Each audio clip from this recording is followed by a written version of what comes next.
করতে পারেন, আমিও দেখতে চাই কি করে আপনি এই বাড়ি থেকে আমাকে তুলে দেন। ঘর ছাড়বে না? না, ছাড়বে না। না। ঠিক আছে, ঠিক আছে, আমিও দেখছি কিভাবে জোর করে থাকো। মাস্তানি করবে অন্য লোকের সঙ্গে, পুলিশ ডেকে এনে এমন বেদানি দেবো না একবারে আমরক্ত বেরিয়ে যাবে। বেশি করবেন না, মাথা কিন্তু আমার গরম আছে, হাত দুটো কিন্তু গাড়ি উঠে যেতে পারে। আমাকে মারবে তুমি? আমার ঘরে হাত দেবে? এমন কোন সামাই নাই যে সাতকুড়ি নদীর গায়ে হাত দেয়। আমাকে তুমি হেজি বেজি দেখছ? বেরিয়ে যান, আমি বলছি বেরিয়ে যান, নইলে আমার হাতে মার খেয়ে মরে যাবেন। যান মন্ত্রী মশাই, কি হবে অযথা বাদ বিসম্বাদ করে। যাচ্ছি, যাচ্ছি, বেরিয়ে যাচ্ছি। সঞ্জয় সেন যে এখনো তোমরা কেন? জেলার পুলিশ সুপার তার জামাই, একটু ইশারা করে দিলে দিয়ে বাপের নাম খগেন করে ছেড়ে দেবে। তুমি তুমি আর কত বড় মাস্টার? হে, তুমি আর কত বড় মাস্টার?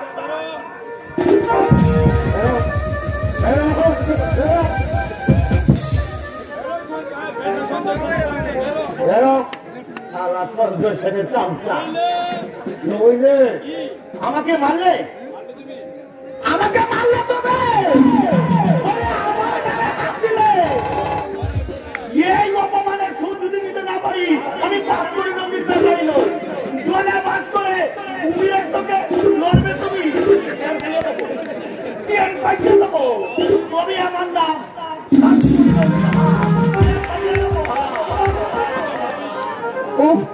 যত পাবি এই চললো, গোলাকে এড়িয়ে চলবো, এদের কথা জবাব দিব না, কিন্তু কিছুতেই মাথাটা ঠিক রাখতে পারছি না। একই তো অভাব অনটন রক্ত পাশের মতো আমার ঘটনা লিখে ধরেছে, তার উপর মাথা গরম করিস। দুঃখ মানুষের চিরদিন থাকে না, আমাদের থাকবে না। অবাধ তুমি যতই আসো শিকার আমরা কিছুদিন হবো না। হতাশা হচ্ছে মৃত্যুরই নামান্তর। এই হতভাগার জন্য বাপের খাওয়া খুলে করে বসে থাকবে। তোমার বড় কষ্ট, তাই না? আমার জন্য আর দরদ দেখাতে হবে না। আমার মতো অবাগা এই পৃথিবীতে দুটো আছে কিনা আমার জানা নেই। ভেবেছিলাম তোমাকে গান শিখিয়ে মনের অতৃপ্ত বাসনাটা পূর্ণ করবো, কিন্তু কথাই বলে হতভাগা যেদিকে চাই সাগরও শুকিয়ে যায়। আমার অবস্থাও ঠিক তাই। থাক, আর অভিমান করতে হবে না। গাইছি, শোনো। ও গো তোমার আকাশ দুটি চোখে আমি হয়ে গেছি তারা। এই জীবন ছিল নদীর মতো গতিহারা, এই জীবন ছিল নদীর মতো গতিহারা। ও গো তোমার আকাশ দুটি চোখে আমি হয়ে গেছি তারা। ও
কি হয়েছে তোমার মনের মধ্যে? দীপা, আমি কিন্তু এতটা প্রত্যাশা করতে পারিনি। সত্যি খুব ভালো লেগেছে। আমার আশা তুমি পূর্ণ করে দিয়েছো। একটা কথা বলতে দীপা, কি? আমি তোমাকে বিয়ে করতে চাই। ছাড়ো।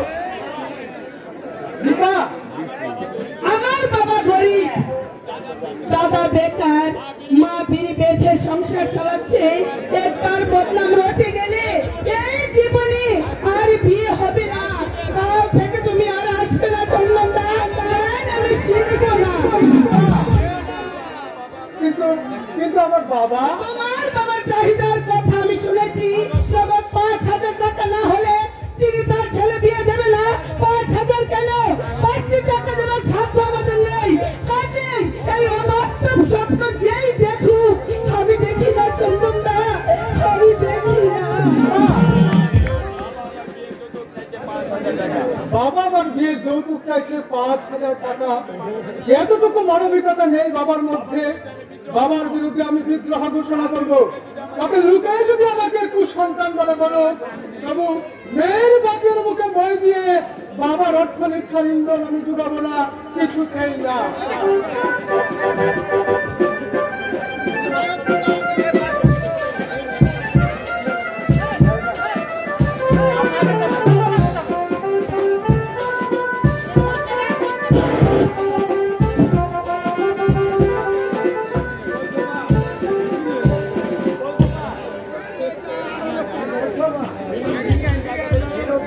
টাকা দেয়নি না বাবা, কেন? বিরোধ থেকে আমাদের কাছে অনেক টাকা পাবে বললে সেই কথা নিলাম। দেখ না বাবা, এদিকে ঘুরে আপনি তো চারও নেই। একটু ভাবে তোর বাবা একটু হাত চাইবে। ওই অসুস্থ রোগ্ন মানুষটাকে যদি আপনার নিতে না পারি, তাহলে বেঁচে থেকে আমার কি লাভ? এতো না মা, আমি দেখছি কি করে টাকা কেটে নেয় হারামজাদা। কি হলো, পিছু ডাকতে কেন? ঝগড়া বিবাদ করে কোনো কাজ নেই বাবা। বিবাদ তো সত্যিই আমাদের কাছে টাকা পাবে। আমরা গরিব, অর্থ সম্বল কিছুই নেই, আয় সম্বল কিছুই নেই। তোর পক্ষ নিয়ে কেউ দুটো কথা বলবে না বাবা। তার চেয়ে দেখো মা, তোমার নীতি নিয়ে এই যুগে বেঁচে থাকা সম্ভব নয়। মায়া ধরে কাঁদলেও কেউ তোমাকে দয়া করবে না। একটা জ্বর মারলে 10টা লাঠি ফেলে দাও, দুটি কামড়ে ধরে পয়সা চাও, শয়তানের মুখে রক্ত গুল্লিশ বলে পান করে খিদে জ্বালা পিটাও। বলে বলে কৌশলে আমাদের বাঁচতে হবে মা। সত্যতা সত্যবাদী তার যুগ এটা নয়, এটা হচ্ছে ছলনা প্রবঞ্চনার রাজ্য। শুধু তোমার মুখের দিকে তাকিয়ে করে করে আমি মন্দির হাতে দাঁড় কাটছি। নইলে মাঝে মাঝে আমার ইচ্ছা হয় চুরি করে, ডাকাতি করে, ছিনতাই করে। কোথা থেকে আমরা কি পেলাম মা? শুধু লাঞ্ছনার, অবহেলার, অপমান। বড় আশা করে তুমি আমাদের লেখাপড়া শিখিয়েছিলে মা। তোমার সমস্ত আশা আমি ব্যক্ত করে দিলাম মা, ব্যক্ত করে দিলাম। শেষ সম্বল ছিল একখানা কাঁচার থালা, তাও আজ বিক্রি করে দিতে হবে। আরে পেটের সন্তানই যখন আমি বিক্রি করে দিলাম,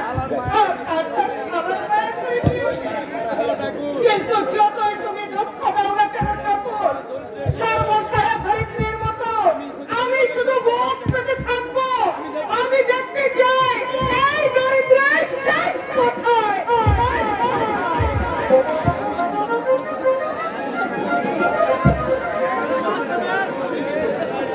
আমি কিন্তু তোমাদের গ্রামের বাড়িতে যাব না, বাড়ি ভাড়া করে আমাকে নিয়ে যাবে। ওই অভিযোগ পাড়ারে থাকা আমার পোষাবে না। বলে বসো না, তুমি আমার অবাধ্য হয়েছো। তাই বলে ওই অযোগ কারাগারে পোষে মরা আমার পোষাবে না। বর্ষাকালে গ্রামে জল কাদা নরক সৃষ্টি হয়, তাছাড়া মশা মাছি ম্যালেরিয়া সে এক অসহ্য ব্যাপার। আমি দুদিনও সেখানে তিষ্ঠ হতে পারবো না। পলিগ্রামকে ঘৃণা করতে চাইলে অথচ তোমার জন্ম কিন্তু সেই পলিগ্রামে। সেটা আমার দুর্ভাগ্য। কেমন যে তোমরা পল্লী গ্রামের প্রশংসায় পঞ্চমুখ আরে গ্রামে তো মানুষ বাস করে না, বাস করে কতগুলো জোট। আমি বলবো এসব হচ্ছে বিধাতার অপসৃষ্টি। হতভাগাদের না আছে শিক্ষা, না আছে স্বাধীনতা বোধ। শিয়াল কুকুরের কাছে এক গাদা বাচ্চার জন্ম দেয়। অন্ধ বাচ্চাগুলোকে দেখলে আরে গা আমার কি মাটির হাঁড়িতে রান্না করে, কয়লা নেই, মাঠের ঘাস ছেড়ে জ্বালানি করে। তুমি যাদের থেকে ঘৃণা করছো সেই কথাগুলি তো সভ্য মানুষগুলো নিজেদের পরিশ্রমে বাঁচিয়ে রেখেছে মানব সভ্যতার পাদপতি। ওরা যদি চাষাবাদ বন্ধ করে দিয়ে নগর সভ্যতার মধ্যে চলে আসলো শহরের দিকে, তাহলে আমাদের মতো ভদ্রলোকের না খেয়ে উঠুস করবে। বাজে কথা নয়, ছেড়ে এটাই খাঁটি কথা। গ্রামই সুখ দৃঢ় করেছে শহরের বুনিয়াদ, গ্রামই আমাদের বিলাসের যোগান দিচ্ছে। ওদের শ্রমে ভরে উঠেছে বাংলাদেশের শস্য ভান্ডার, অথচ ওই করছি আমরা চরম। তুমি অযথা বললি কেন? তুমি যতই পল্লী গ্রামের প্রশংসায় পঞ্চমুখ হয়ে ওঠো, ওই নরকের মধ্যে আমি কিছুতেই যাব না। গ্রামের তুলনায় আমাদের শহর শহর থেকে দূরে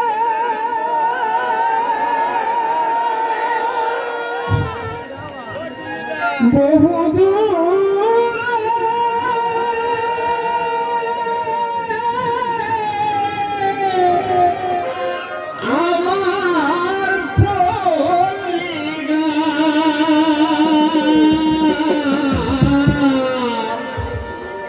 আমার পল্লীরা শহরে থেকে দূরে, আমার পল্লীরা, আমার পল্লীরা। বাহ, কি সুন্দর আমার এই দেশ! গাছে গাছে পাখির ডাক, মাঠে মাঠে রাখালিয়া বাঁশের সুর, সব মিলে যেন এক অপরূপ দৃশ্য।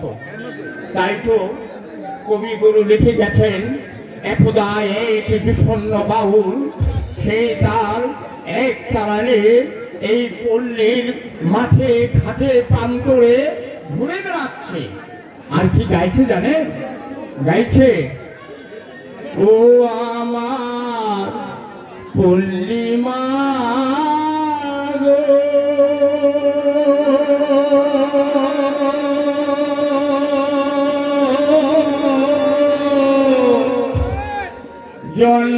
জন্মভূমি মা,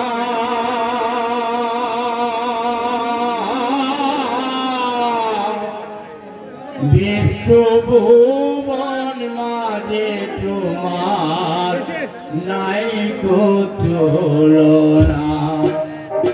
ও আমার পল্লীমা গো,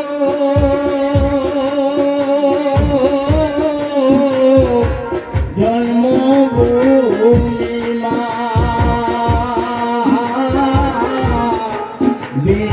বিশ্বভুবন মাঝে তোমার নাই কো তুলনা।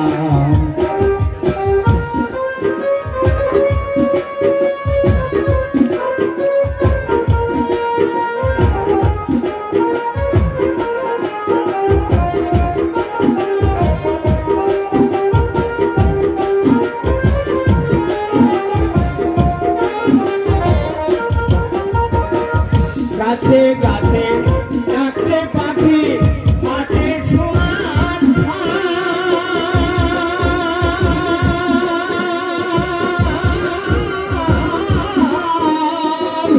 নৌকাবি মাঝিরা গায় পাখিয়ার গান, মা গো পাখিয়ার গান। গাছে গাছে ডাকছে পাখি, মাঠে সোনার ধান।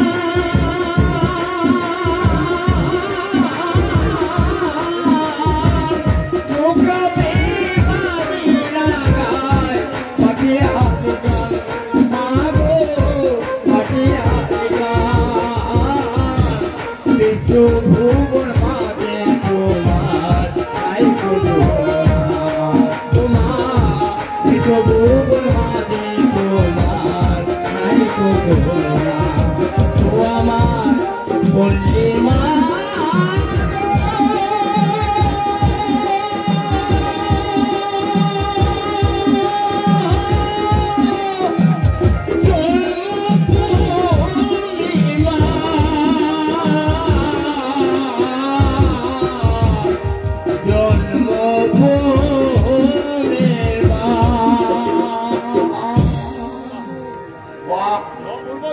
অপূর্ব তোমার পল্লীর সঙ্গী।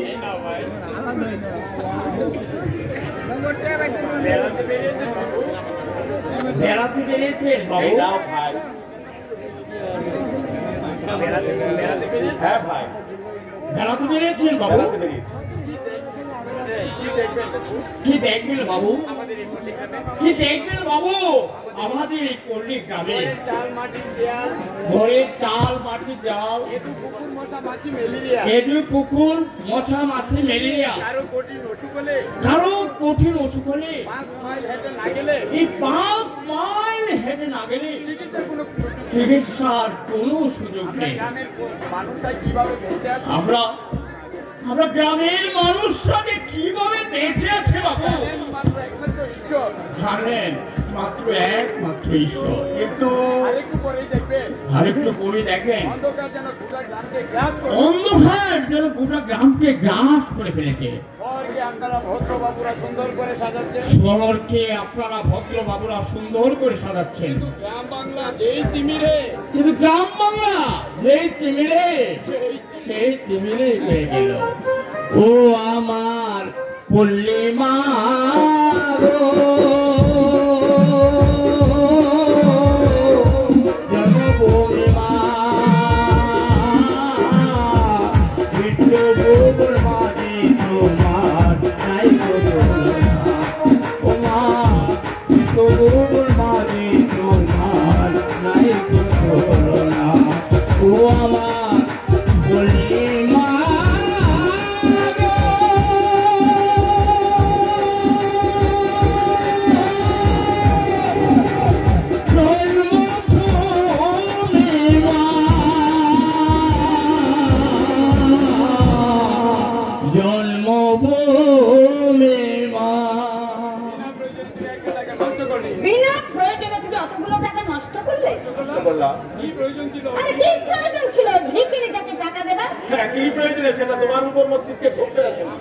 আমরা হোটেলে ঢুকে খাবার পর বেড়াকে বক্তৃতা দেই কই, তখন তো তোমাকে প্রতিবাদ করতে শুনি।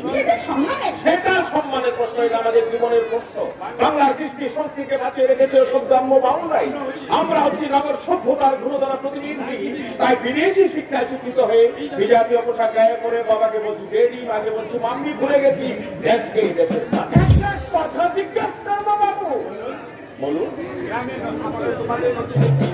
গ্রামে তোমাদেরকে নতুন দেখছি, মানে এর আগে আর কোনোদিন দেখি না, তাই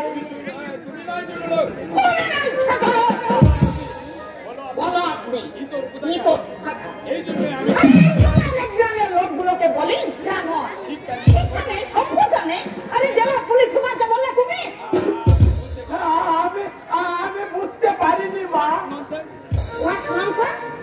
মা কেন মেমসা বলতে পারে না?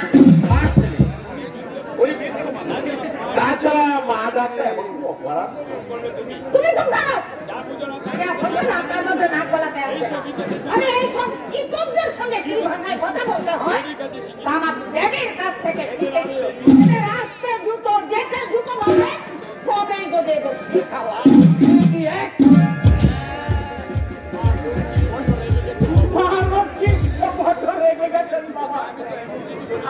আমি তো এমন কোনো কিছু বলিনি, অযথাই উনি আমার উপর চটে গেলে।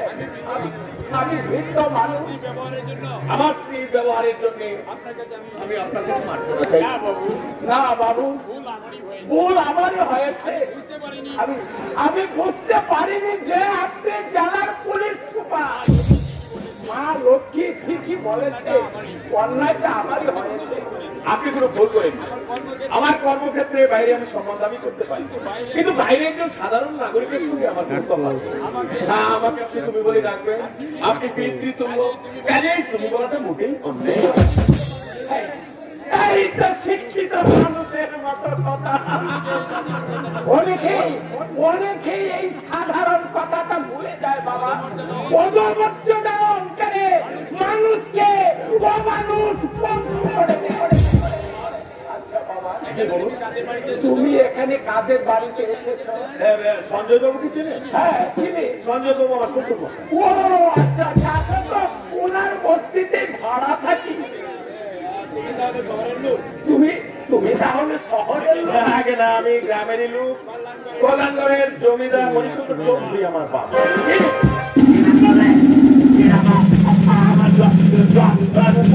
আমার বাবা মনীষচন্দ্র চৌধুরী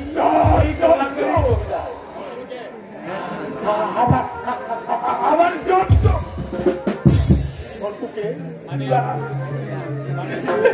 মানে কি দেখছেন আপনি মুখের দিকে তাকিয়ে? না বাবা, কিচ্ছু না। আজ থেকে 5-6 বছর আগে একটা কথা হঠাৎ আমার মনে পড়ে গেল। একটা অন্ধকার বস্তির ঘর, এক অসহায় মা তার 1 বছরের ছেলেকে পেটের গায়ে বিক্রি করে দিয়েছিল। নিজের ছেলেকে? ছাড়া অন্য কোনো উপায় ছিল না বাবা। মা কিন্তু আজও তার ছেলেকে ভুলতে পারেনি। কোন সুন্দর যুবককে দেখলে অপলক দৃষ্টিতে কি যেন অনুসন্ধান করে, অনুসন্ধান করে। আইরে হতভাগী, যাকে তুই পেটের গায়ে বিক্রি করে দিয়েছিস, তার উপর তোর কিসের অধিকার? কিসের অধিকার? কিসের অধিকার? কিসের অধিকার?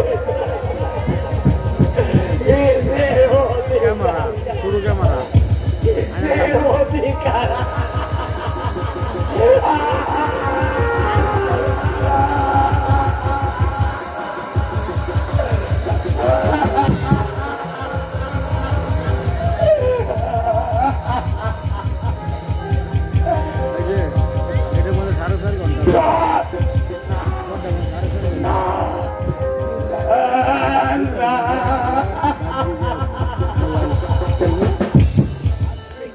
আশ্চর্য ব্যাপার, ভদ্রলোক বলতে যেন কি থেমে গিয়ে গেলেন।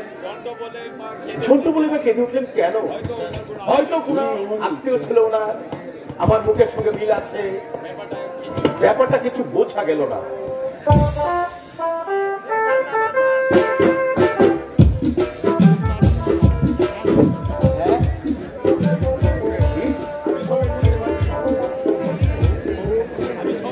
আমি সবই বুঝতে পারছি, কিন্তু তোমার কাছে আমার একটা অনুরোধ, খাওয়া পড়ার দায়িত্ব তোমাকে নিতে হবে না, তুমি শুধু আমার নামটা বুঝিয়ে দাও। দেখো মা, আমার সংসারের যা অবস্থা, আমি কথা দিচ্ছি, স্ত্রীর দাবি নিয়ে তোমার বাড়িতে আমি কোনোদিন আসবো না। তুমি ভাবতে পারো কি অবস্থায় পড়লে একটা কুমারী মেয়ে লজ্জাধীন না মাথা খেয়ে বলতে পারে তুমি আমাকে বিয়ে করো। তোমার ব্যথা আমি বলি মা। কতটুকু বোঝো তুমি? বাঙালি ঘরের কুমারী মেয়ে, মেয়ের ব্যথা স্বয়ং ভগবান বোঝেন না। আমাদের দারিদ্রতা যার যা খুশি তাই বলছে। এ কি বলছে? তাই আমি বিরক্তি দাদাকে বললাম, আমার সঙ্গে আপনার বোনের বিয়ে দেবেন ধারা আমজাদারা এত বড় স্পর্ধা, এলের চূড়ায় মাল বিক্রি করে এই দাঁড়ি 2টা পয়সা হয়েছে। 2 বছর আগেও যা ডানে আনতে পারে কোনো হতো না। লোকের মুখ দিয়ে বন্ধ করবে। গরিবের ঘরে শুধু মুখ থাকলেই চলে না, রাশি রাশি রূপাও চাই। মাঝে মাঝে ইচ্ছে হয় বিষকে শেষ করে দেয় অবিশুদ্ধ সিংহ। দেখো মা, লক্ষ্মী কেঁদো না, আমি আপ্রাণ চেষ্টা করব তোমাকে সসম্মানে ঘরে নিয়ে যাওয়ার জন্য। সত্যি সত্যি বলছো? সত্যি।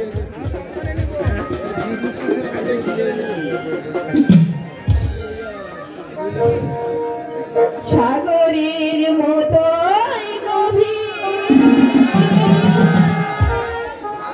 আকাশের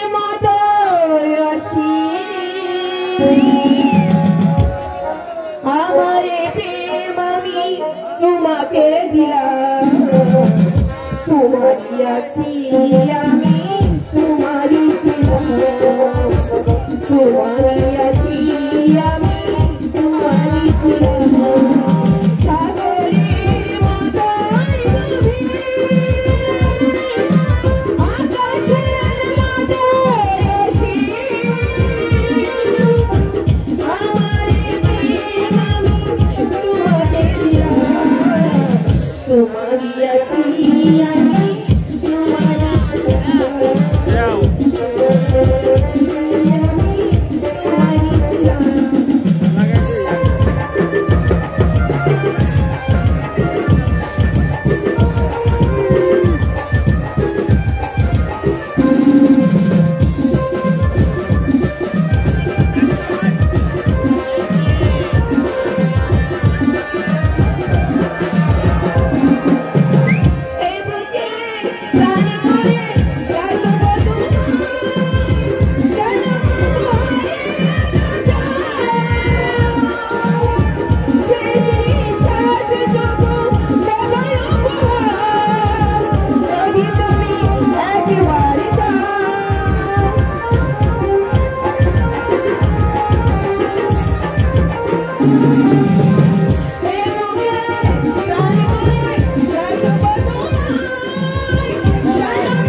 রমা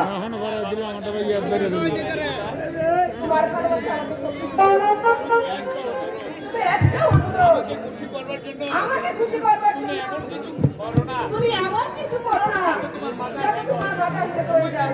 তোমাকে নিয়ে আমার অনেক গর্ব, আমার সেই গর্বটুকু তুমি তোমার সঙ্গে মিশিয়ে দিও না।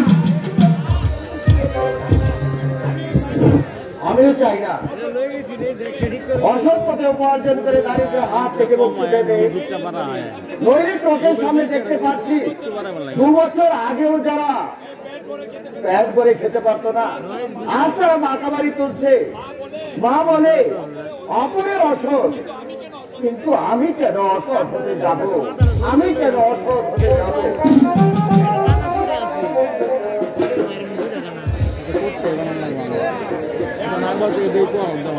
সে আপনাকে কিছু ভাবতে হবে না বাবু, আপনি দিল্লিতে থাকুন আর মাত্র আমি যতক্ষণ আছি আপনার স্বার্থ আমি এতটুকু ভঙ্গ হতে দেব না। সে আমি জানি বেনু, এবং জানি বলে তোমাকে আমি টাকা পয়সা দিয়ে সাহায্য করছি। তবে সাত করে বলছিল ইদানিং নাকি রেল পুলিশ বড্ড বাড়াবাড়ি আরম্ভ করেছে। পুলিশ চাঁদির শুধু করে বেটাদের মুখ জুতা করে দিতে কত আর ইতিপূর্বে আপনি সে কাজ প্রমাণ করেছেন। করেছে, তখন দিনকাল অন্যরকম ছিল। লরি ধার করে গাড়িতে মাল তুলেছে, রেল পুলিশ নিজেরাই লরিতে মাল তুলে দিতে সাহায্য করেছে। কিন্তু আজকাল আর আগের মতো তেমন সাহস পাই না। আপনি অযথাই ভয় করছেন না। জেলা পুলিশের পরবর্তী হচ্ছে আপনার জামাই। তুমি বুঝতে পারছো না বেরো, সমাজে আমার একটা বিরাট মান মর্যাদা আছে। লড়াই মাল ধরা পড়লে শুধু মান মর্যাদায় নষ্ট হবে না, কল্যাণের মাথাটাও হেট হয়ে যাবে। আগে বেপরোয়াভাবে কাজ করেছি, কিন্তু এখন সেটা কি সম্ভব? বেরো, বেরো। মাকে তুমি বিড়ি দাম দাঁড়িয়ে গেল। তুমি কি জানো না এই বিড়ি বিক্রি করে আমাদের সংসার চলে? তাহলে কেন তুমি এই অমানুষের মতো কাজটা করলে? আমার 25 টাকা দিয়ে এক বছর ধরে করে আছে। বলে আছে বলে তুমি একটা অভাবী সংসারকে বসে রাখবে, 1 থেকে 2 টাকা করে কাটতে দিতে পারতে। এতটুকু কোনো সত্য তোমার মধ্যে নেই। পশু তো ওটা এমন কাজ করবে না। এখন যদি ধরে 2টা চল লাগিতে, চল মারা এত সহজ কথা। আমার 25 টাকা এক বছর ধরে পড়ে আছে। আপনি ওই কাল দেবো না পশু বলে কাটাচ্ছে। এবং আপনি নেই, কেটে নিয়েছি, বেশ করেছি। আপনার যা খুশি করতে পারেন। তুমি কিন্তু কথা বাড়াচ্ছ বিনোদ। আমি যা খুশি যারা ধার পরিশোধ করতে পারে না, তাদের আবার বড় বড় কথা। ধারে ভোটটা রাত 10টার সময় এসে বিনুদ্রা বলে গাড়ি এলে করে বাদ দিয়ে গেল। কি বললে শালা? শালা শুয়ারের বাচ্চা।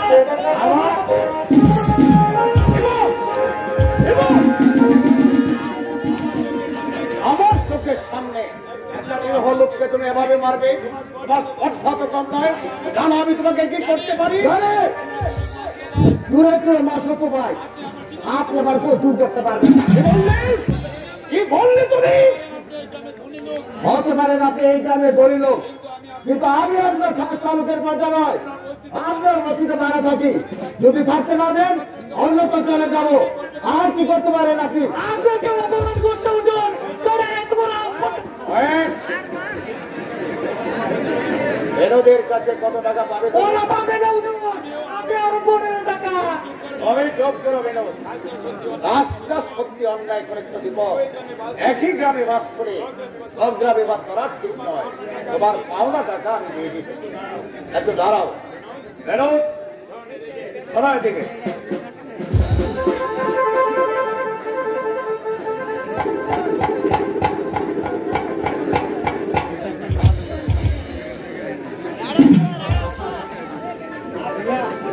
আচ্ছা, কোথায় পাঠালেন ওকে?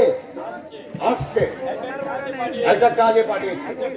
আচ্ছা দীপক, তুমি শিক্ষিত বুদ্ধিমান হয়ে এভাবে বেকার ঘুরে ঘুরে এনার্জি নষ্ট করছো কেন? একটা ব্যবসা করলে